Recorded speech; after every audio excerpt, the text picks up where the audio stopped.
juga kita tadi memaparkan apa yang menjadi concern kami.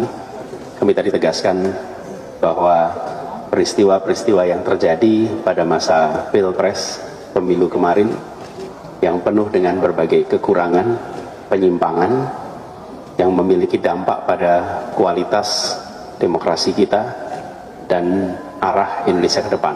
Karena itu kami sampaikan di depan Majelis Hakim, kita di persimpangan jalan. Berbagai macam intervensi itu akan dibiarkan sehingga nanti menjadi kebiasaan yang berulang di tingkat pilkada maupun di pemilu dan pilpres berikutnya. Kalau kebiasaan diteruskan namanya budaya dan akhirnya menjadi karakter bangsa, atau ini mau dikoreksi, ini mau diberikan ketegasan sikap sehingga tidak berulang dan pemilu kita menjadi berintegritas, jujur, adil. Amar putusan mengadili dalam eksepsi, menolak eksepsi termohon dan pihak terkait untuk seluruhnya. Dalam pokok permohonan, menolak permohonan pemohon untuk seluruhnya. Konklusi, berdasarkan penilaian atas fakta dan hukum sebagaimana diuraikan di atas, Mahkamah berkesimpulan, eksepsi termohon dan eksepsi pihak terkait berkenaan dengan kewenangan Mahkamah, serta eksepsi pihak terkait mengenai tenggang waktu pengajuan permohonan dan kedudukan hukum adalah tidak beralasan menurut hukum. Mahkamah berwenang mengadili permohonan aku. Permohonan diajukan masih dalam tenggang waktu yang ditentukan oleh peraturan perundang-undangan. Pemohon memiliki kedudukan hukum untuk mengajukan permohonan aku. Eksepsi termohon berkenaan dengan pokok permohonan adalah tidak beralasan menurut hukum.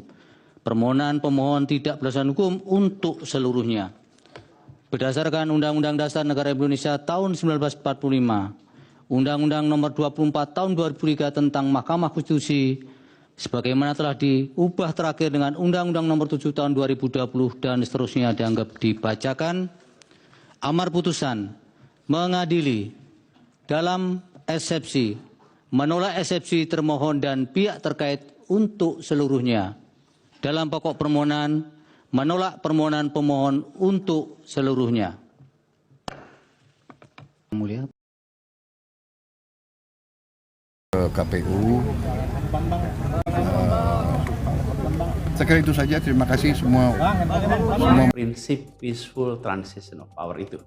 Dan kami memilih untuk menjadi bagian yang terus menjaga, terus membangun mutu demokrasi di Indonesia. Oleh karena itu, pada hari ini kami menyatakan bahwa bagi kami proses Pilpres 2024 telah terlewati seluruh fasenya. Kami sampaikan kepada Pak Prabowo dan Pak Gibran, selamat menjalankan amanat konstitusi, selamat bekerja menunaikan harapan rakyat yang kini diembankan di atas pundak bapak-bapak berdua.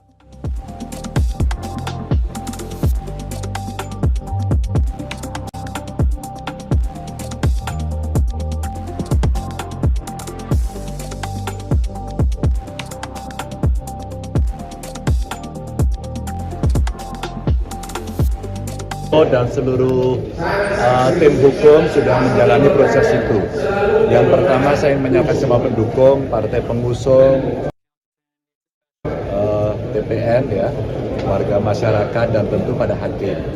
Hakim majelis saya apresiasi yang pertama menerima prosesnya dari awal dan kemudian menyidangkan sampai kemudian tadi diputuskan dan ada dissentingnya.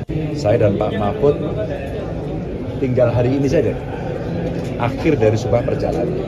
Maka apapun keputusannya kami sepakat dari awal untuk menerima, maka kami terima.